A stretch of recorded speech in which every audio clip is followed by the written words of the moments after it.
Hi hello sister and dear parents எல்லாருக்கும் இனிய வணக்கம். நான் என்ன சொல்கிறேன்னா, இன்றைக்கி வந்து லீவ் விட்டாங்க குழந்தைங்களுக்கு.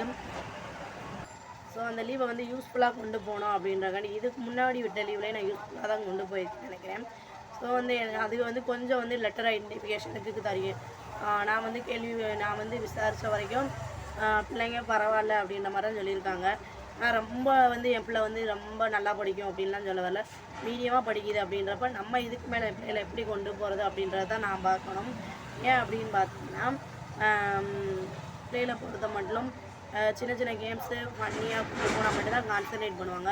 இந்தபடி நம்ம ஸ்ட்ரெஸ் பண்ணாலும் புஷ் பண்ணாலும் வரமாட்டாங்க. ஏன்னா எப்படினாலும் டென்ஷன் ஆகி ஸ்ட்ரெஸ் ஆகிடுவாங்க.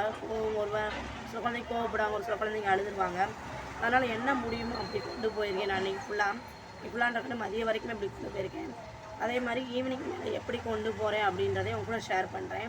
ஸோ பிடிச்சிருந்தா லைக் பண்ணுங்கள், ஷேர் பண்ணுங்கள், மறக்காமல் கமெண்ட் பண்ணுங்கள். Thanks to all brothers and sisters. வீட்டில் இருக்கிறத வச்சு எப்படி நம்ம பிள்ளைகளை கொண்டு வரலாம் அப்படின்றதையும் எனக்கு தெரிஞ்ச மாதிரி நான் சொல்லியிருக்கேன், பாருங்கள். ஸோ இது குட்டி தங்கத்துக்கு வந்து பொரியை பிறக்க விடுறதுக்கு பொறி பிறக்கி வாயில் வைக்கட்டு தட்டில் போட்டு கொடுத்துடணும். ஸோ அவங்களோட பிறக்கிட்டே உட்காந்துருப்பாங்க. அது வந்து இப்போயும் அது பொருட்களை வந்து நுணுக்கமாக பிடிக்கிறக்காண்டி குட்டி பாப்பாக்காண்டி. ஸோ இவங்களுக்கு வந்து வாட்டர் ஃபில்லிங்கையும் எதுக்கு தாப்பில் இருக்க அந்த அண்ணன்ட்ட போய் ரெண்டு கலர் பாட்டில் வாங்கினேன். கலர் பிள்ளைகளுக்கெலாம் கொடுக்கல. ஸோ வெறும் எம்டி பாட்டில் இருந்தால் கொடுங்க நானே கொடுத்துட்டாங்க. ஸோ எம்டி பாட்டிலை வச்சு அதை வச்சு தான் ஒரு வாட்ரு ஃபில் பண்ணுங்க அப்படின்னு சொன்னேன்.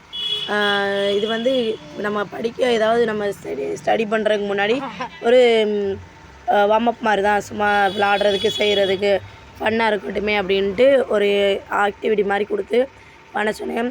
ஸோ அதே மாதிரி குட்டி பாப்பா பிறக்கிற மாதிரி இவங்களுக்கு வந்து ஸ்பூனில் டப்பாவில் வந்து கொரியாண்டர் சீட்ஸாக போட்டுட்டு அள்ளி வந்து போட சொன்னேன். சிந்தாமல் போட சொன்னேன். பாப்பா கொஞ்சம் சிந்தி தான் போட்டாங்க. தம்பி வந்து ஸ்ட்ரைட்டாக போட்டாங்க.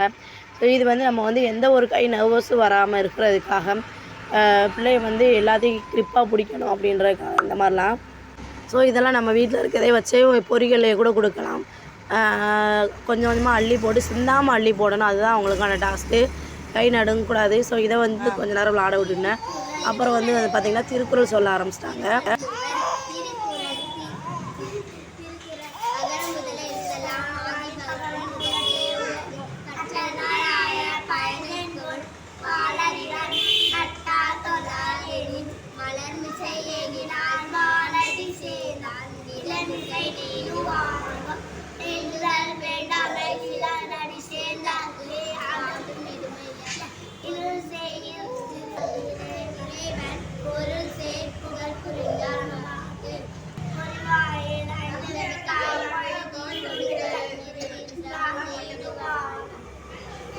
ஸோ குட்டி பாப்பா வந்து இவங்க 2 பேரும் பண்ணுற பார்த்து செம்ம ஆக்டிவாக இருக்காங்க. அதே மாதிரி தான் இவங்களும் வரணும்னு நினைக்கிறேன்.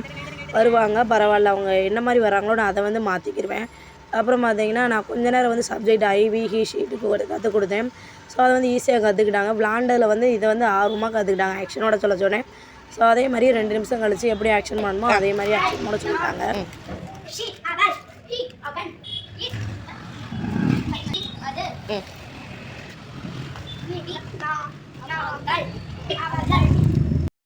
இது வரைக்கும் அவங்க வந்து செஞ்சதே வந்து பரவாயில்ல, நல்லா பண்ணியிருக்காங்க. அதுக்கு என்கரேஜாக இருக்கணும். நம்மளால் உண்டியல் கேட்டுக்கிட்டாங்க, உண்டியல் வாங்கி கொடுத்துறேன். அப்புறம் ஸ்நாக்ஸ் கேட்டாங்க. ஸ்நாக்ஸுக்கு வந்து நான் என்ன செஞ்சேன்னு பார்த்தீங்கன்னா, அவங்கள தான் எப்போயுமே கடைக்கு போவாங்க. ஏன்னா ரோடை பார்த்து கிராஸ் பண்ண நான் 2-3 டைம் சொல்லி கொடுத்துருக்கேன். அதே மாதிரி அவங்களையும் பார்த்து கிராஸ் பண்ணி வந்துடுவாங்க. ஸோ 2 பேருக்கு நான் ஸ்நாக்ஸ் கடைசி இது பண்ணதுக்காக பாப்பா வந்து கடல மிட்டாய் வாங்கிட்டாங்க, அவங்க வந்து எள்ளு மிட்டாய் வாங்கிட்டாங்க. அவ்வளோதான்.